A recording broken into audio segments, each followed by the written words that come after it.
फिर से बिहार के सफर पर निकले नीतीश कुमार। घूम घूम कर खोजेंगे समाधान। जेडीयू के लिए क्यों अहम है समाधान यात्रा। मिशन 2024 की तैयारी में लगे नीतीश कुमार आज से समाधान यात्रा पर निकल चुके हैं।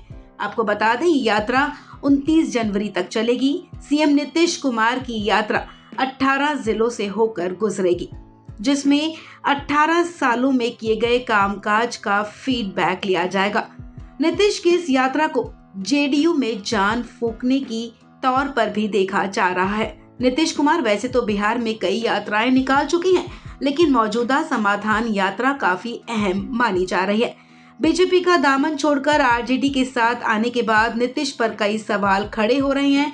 शराबबंदी और कानून व्यवस्था समेत अन्य मुद्दों को लेकर सरकार पर गंभीर आरोप लग रहे हैं।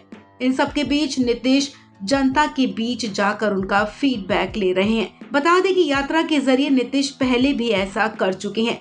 फरवरी 2005 के चुनाव में बहुमत नहीं होने की वजह से राबड़ी देवी की सत्ता पलटने में नीतीश जब कामयाब हो गए थे, उस वक्त उन्होंने न्याय यात्रा निकाली थी। ये यात्रा सुपरहिट रही और अक्टूबर 2005 में नीतीश मुख्यमंत्री रहे। यात्रा के जरिए सियासी जमीन मजबूत करने के नीतीश कुमार की स्ट्रैटेजी काफी पुरानी है। आपको बता दें, नीतीश पिछले 18 सालों में अब तक 13 यात्राएं निकाल चुके हैं। हालांकि 11 यात्राओं का धरातल पर कोई विशेष असर नहीं हुआ। इन 13 यात्राओं में से सिर्फ 2 यात्राएं ही नीतीश की हिट रही हैं। आइए अब आपको बताते हैं यात्राएं कब निकाली गई थी और इनका क्या उद्देश्य था। आपको बता दें कि 12 जुलाई 2005 को नीतीश कुमार ने न्याय यात्रा निकाली थी। इस यात्रा के बाद बीजेपी ने गठबंधन से नीतीश को सीएम पद का चेहरा घोषित किया।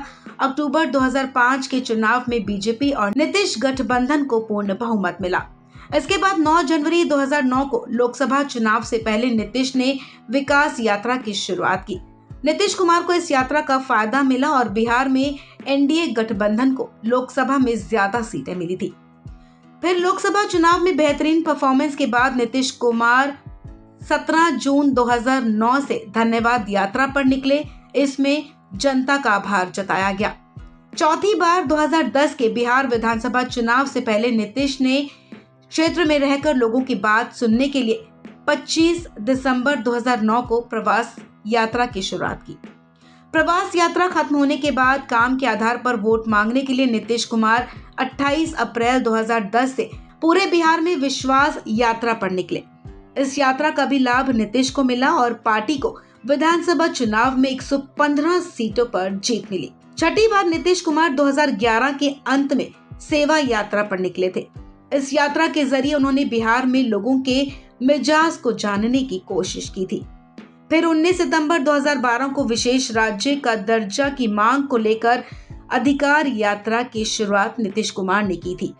8वीं बार लोकसभा चुनाव से पहले मार्च 2014 को नीतीश ने संकल्प यात्रा की शुरुआत की थी।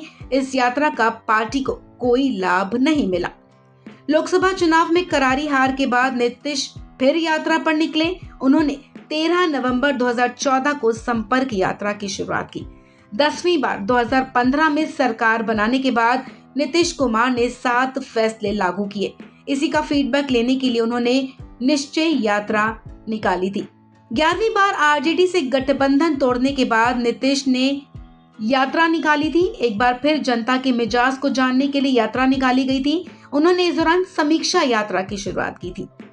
3 दिसंबर 2019 को नीतीश कुमार जल जीवन हरियाली यात्रा पर निकले थे और फिर आखिरी बार यानी कि 13वीं बार जब नीतीश यात्रा पर निकले थे, तब शराबबंदी, दहेज बंदी जैसे कानून बनाने के बाद वो 22 दिसंबर 2021 को समाज सुधार यात्रा पर निकले थे। हालांकि बिहार में इस यात्रा का ज्यादा असर नहीं हुआ था।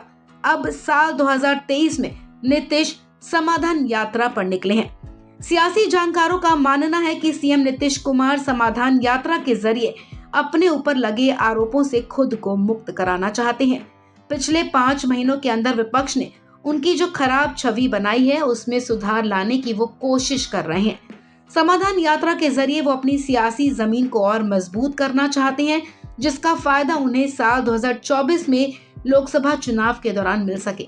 आपको बता दें, नीतीश कुमार आगामी आम चुनाव में विपक्षी दलों को एकजुट करने का संकल्प ले चुके हैं, लेकिन अभी तक विपक्षी एकता की मुहिम में उन्हें कुछ खास हासिल नहीं हुआ है।